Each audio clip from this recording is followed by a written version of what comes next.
अब खबर कोरोना से जुड़ी हुई। कल से ब्रिटेन से हर तरह की पाबंदी हटा दी गई है। यहां तक कि अब मास्क पहनना भी अनिवार्य नहीं रह गया है। दुनिया में कोरोना की दस्तक आते ही जो प्रतिबंध शुरू हुए थे वो कल से खत्म हो गए हैं और इसकी वजह है वैक्सीनेशन, क्योंकि ब्रिटेन अपनी 68% आबादी को वैक्सीन की दोनों डोज लगा चुका है। और सरकार के इस फैसले को पूरी तरह से गलत बता रहे हैं। इसकी वजह है इंग्लैंड में कोरोना की तीसरी लहर। रविवार को इंग्लैंड में कोरोना के 48,161 केस एक दिन में आए। ये इंग्लैंड में वायरस की तीसरी लहर है। इससे पहले इसी साल 8 जनवरी को 67,803 केस एक दिन में आए थे। इंग्लैंड में 18 साल से ज्यादा उम्र के 68% लोगों को वैक्सीन की दोनों डोज लग चुकी है। जनवरी में एक दिन में 1800 के करीब लोगों की मौत हो रही थी। वहीं अब 40 लोगों की मौत रोजाना हो रही है। अब ये वैक्सीन जो है बाहू पर लगती है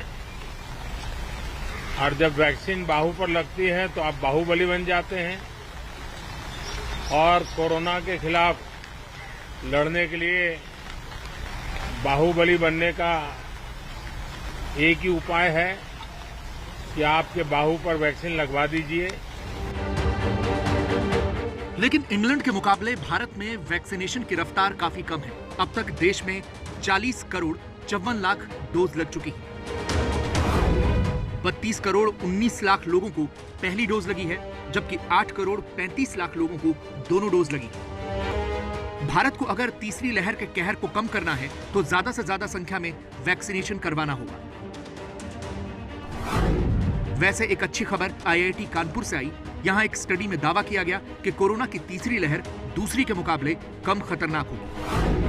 अक्टूबर नवंबर के बीच तीसरी लहर आने की आशंका जताई गई है। तीसरी लहर दूसरी लहर जितनी प्रभावशाली नहीं रहेगी।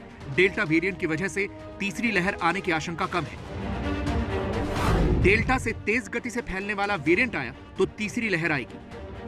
यदि हम मान के चलते हैं कि कोई नया म्यूटेंट अगस्त के अंत तक आ जाता है जो कि डेल्टा वेरिएंट से भी कहीं ज़्यादा तेज़ी से फैलने वाला है, तो तीसरी लहर जो आएगी वो अक्टूबर नवंबर के समय में और लगभग पहली लहर के बराबर होगी।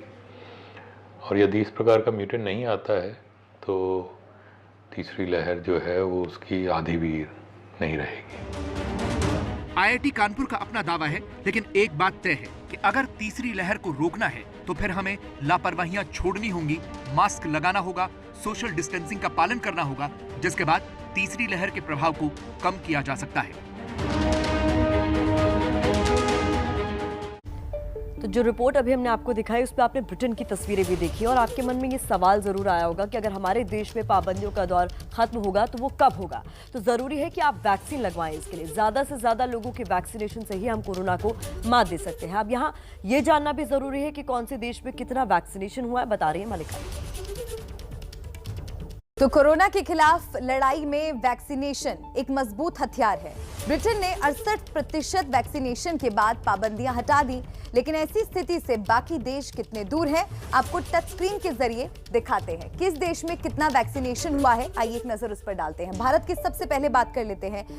6.3% जो आबादी है भारत की, उनको दोनों डोज दे दी जा चुकी है। अमेरिका की अगर बात की जाए तो अमेरिका में 48.21% आबादी को दोनों डोजेस दी जा चुकी है। कनाडा में 49.70% जो जनसंख्या है वो वैक्सीनेट हो चुकी है। इटली में यह आंकड़ा है 43.70%। ब्राजील में यह आंकड़ा हो जाता है 15.99%। आगे बढ़ते हैं, कुछ और देशों की बात कर लेते हैं यहाँ पर और जान लेते हैं कि उन देशों में कितना वैक्सीनेशन अब तक हुआ है। रूस की अगर बात करें तो रूस में 14.18% जो जनसंख्या है वहां की वो फुली वैक्सीनेट हो चुकी है। जापान में 21.67% आंकड़ा है। साथ ही सऊदी अरब की अगर बात करें तो सऊदी अरब में 12.08% जो वहां की जनसंख्या है, पॉपुलेशन है, उनको दोनों डोजेस वैक्सीनेशन की दी जा चुकी है। मलेशिया में 14% जनसंख्या वैक्सीनेट हो चुकी है। और अगर दक्षिण कोरिया की बात की जाए तो दक्षिण कोरिया में यह आंकड़ा है 12.81% का।